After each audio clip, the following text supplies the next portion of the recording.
ಬೆಳಕು news one Kannada ಸುದ್ದಿವಾಹಿನಿ. ಇದು ಸತ್ಯ ಸುದ್ದಿಗಳ ಹೂರಣ. ಶ್ರೀ ಕ್ಷೇತ್ರ ಕೈವಾರ ಗುರುಪೂಜಾ ಮಹೋತ್ಸವ ಹಾಗೂ ಸಂಗೀತೋತ್ಸವಕ್ಕೆ ಬರದ ಸಿದ್ಧತೆ. ಈಗಾಗಲೇ ಹರಿದು ಬರುತ್ತಿರುವ ಸಂಗೀತ ಪ್ರೇಮಿಗಳು ಹಾಗೂ ಭಕ್ತಾದಿಗಳು, ಮಹಾನ್ ಕಾಲಜ್ಞಾನಿ, ಮಾನವತಾವಾದಿ ಹಾಗೂ ದ್ವಿಭಾಷಾ ಕವಿ ಸದ್ಗುರು ಶ್ರೀ ಯೋಗಿ ನಾರಾಯಣ ತಾತಯ್ಯನವರ ಗುರುಪೂಜಾ ಮಹೋತ್ಸವ ಹಾಗೂ ಸಂಗೀತೋತ್ಸವ ಕಾರ್ಯಕ್ರಮವು ಸೋಮವಾರದಿಂದ 3 ದಿನಗಳ ಕಾಲ ನಿರಂತರವಾಗಿ ನಡೆಯಲಿದ್ದು, ಈ ಸಂಬಂಧವಾಗಿ ತಾತಯ್ಯನವರ ಮಠದ ಆವರಣದಲ್ಲಿ ಭರದ ಸಿದ್ಧತೆಗಳೆಲ್ಲೂ ನಡೆಯುತ್ತಿವೆ. ಅತ್ಯಂತ ವಿಶಾಲವಾದ ವಾಟರ್ ಪ್ರೂಫ್ ಪೆಂಡಾಲುಗಳನ್ನು ಅಳವಡಿಸಲಾಗುತ್ತಿದೆ. ದೇಗುಲವನ್ನು ಹಾಗೂ ಸುತ್ತಲಿನ ಆವರಣವನ್ನು ವಿದ್ಯುತ್ ದೀಪಗಳಿಂದ ಸಿಂಗರಿಸಲಾಗುತ್ತಿದೆ. ಎಲ್ಲೆಡೆ ಕಟೌಟ್ಗಳು ಮತ್ತು ಸ್ವಾಗತ ಕಮಾನುಗಳು ಎದ್ದು ಕಾಣುತ್ತಿವೆ. ಭಕ್ತ ಜನರಿಗೆ ಊಟೋಪಚಾರದ ವ್ಯವಸ್ಥೆ ಕಲ್ಪಿಸಲು ಸಕಲ ಸಿದ್ಧತೆಗಳನ್ನು ಮಾಡಲಾಗುತ್ತಿದೆ. ಈಗಾಗಲೇ ಹಲವಾರು ಮಂದಿ ಭಕ್ತಾದಿಗಳು ಮತ್ತು ದಾನಿಗಳು ದೂರದಿಂದ ತರಕಾರಿ ಮತ್ತು ಅಕ್ಕಿ ಮೂಟೆಗಳನ್ನು ಹಾಗೂ ಇನ್ನಿತರೆ ಸಾಮಗ್ರಿಗಳನ್ನು ತಂದು ಅನ್ನದಾನ ಕಾರ್ಯಕ್ರಮ ಯಶಸ್ವಿಯಾಗಿ ನಡೆಯಲು ಸಹಕರಿಸುತ್ತಿದ್ದಾರೆ. ಇದರ ಒಂದು ಪಕ್ಷಿ ನೋಟ ಬೆಳಕು ನ್ಯೂಸ್ ಸುದ್ದಿ ವಾಹಿನಿಯು ನಿಮ್ಮ ಮುಂದಿಡುತ್ತಿದೆ.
ಬೆಳಕು ನ್ಯೂಸ್ ಅಂತ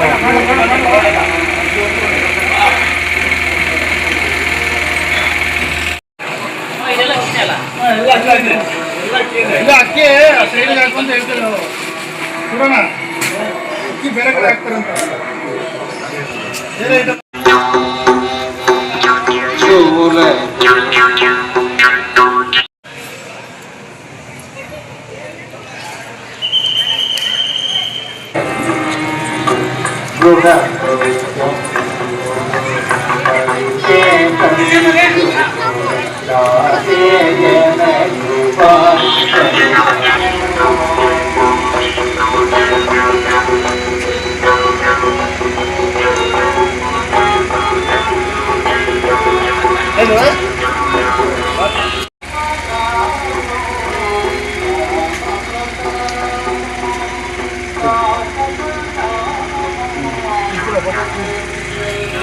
ನಮಸ್ಕಾರ. ನಮಸ್ಕಾರ ಸರ್. ತಾವು ಎಲ್ಲಿಂದ ಬಂದಿದ್ದೀರಿ? ಸರ್. ತಮ್ಮ ಹೆಸರು ಸರ್? ಶ್ರೀನಿವಾಸ್ ಲಕ್ಷ್ಮಯ್ಯ.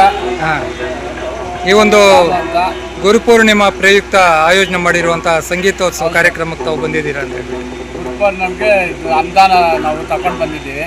ಇಲ್ಲಿ ನಡೆಯುವಂಥ ಒಂದು ಕಾರ್ಯಕ್ರಮಕ್ಕೆ ಅನ್ನದಾನಕ್ಕೆ ನಿಮ್ಮ ಸಹಕಾರ ಇದೆಯಾ ಸರ್? ಹೌದು ಸರ್. ಏನೇನು ತಂದಿದ್ದೀರಿ ಸರ್ ತಾವು? ಬೆಲ್ಲ, ಭತ್ತ, ಬೇಳೆ, ಎಣ್ಣೆ, ಈರುಳ್ಳಿ, ಅಕ್ಕಿ, ಅನ್ನದಾನಕ್ಕೆ ಬೇಕಾಗಿರುವಂತಹ ಸಾಮಗ್ರಿಗಳನ್ನ ತಗೊಂಡ್ಬಂದಿದ್ದೀವಿ. ಗುರುಪೂರ್ಣಿಮೆಗೆ ಅನ್ನದಾನ ಇದೇನಾ ಮೊದಲನೇ ಬಾರಿ ತಂದಿರೋದು? ಈ ಹಿಂದೆನೂ ತಂದಿದ್ದೀರಿ? ತಂದಾಗ್ತಾ ಇದ್ವಿ. ಊರ್ನೇ ತುಂಬ್ಕೊಂಡ್ ಬಂದಿರೋದು ಎಲ್ಲ ಸೇರಿ. ಹೌದಾ ಸರ್? ಮುಂದಿನ ದಿನಗಳಲ್ಲೂ ಈ ರೀತಿ ಸೇವೆ ಮಾಡಬೇಕು ಅನ್ನೋ ಭಾವನೆ. ಹಿಂಗೆ ಆಶೀರ್ವಾದ ಚೆನ್ನಾಗಿ ಕೊಟ್ಟಿದ್ರೆ ಆಮೇಲೆ ಕೊನೆಯದಾಗಿ ಈ ಒಂದು ಸಂಗೀತೋತ್ಸವ ಕಾರ್ಯಕ್ರಮಕ್ಕೆ ಸಂಬಂಧಪಟ್ಟಂಗೆ ತಾವು ಏನು ಹೇಳಕ್ ಬಯಸ್ತೀರಿ ಸರ್? ಚೆನ್ನಾಗಿ ಆಗಲಿ, ತಾತದ ಆರೋಗ್ಯ ಅಂತ ಅಂತಸ್ವಿ ನಮ್ಗೆಲ್ಲಾನು ಆಶೀರ್ವಾದ ಕೊಟ್ಟು ಚೆನ್ನಾಗಿ ಬರಲಿ ಅಂತ. ಎಲ್ಲ ಕಡೆ ಮಳೆ ಬೆಳೆ ಆಗಲಿ, ನಾಡಿನ ಜನ ಎಲ್ಲ ಸುಖ ಸಮೃದ್ಧಿಯಿಂದ ಇರಲಿ ಅಂತ ಹೇಳ್ಬಿಟ್ಟು ತಾತಯ್ಯನವರಲ್ಲಿ ಭಗವಂತನಲ್ಲಿ ಪ್ರಾರ್ಥಿಸ್ತಾ ಇದ್ದೀವಿ. ಭಗವಂತ ಆಶೀರ್ವಾದದಿಂದ ನಾವು ಧನ್ಯವಾದಗಳು ಸರ್.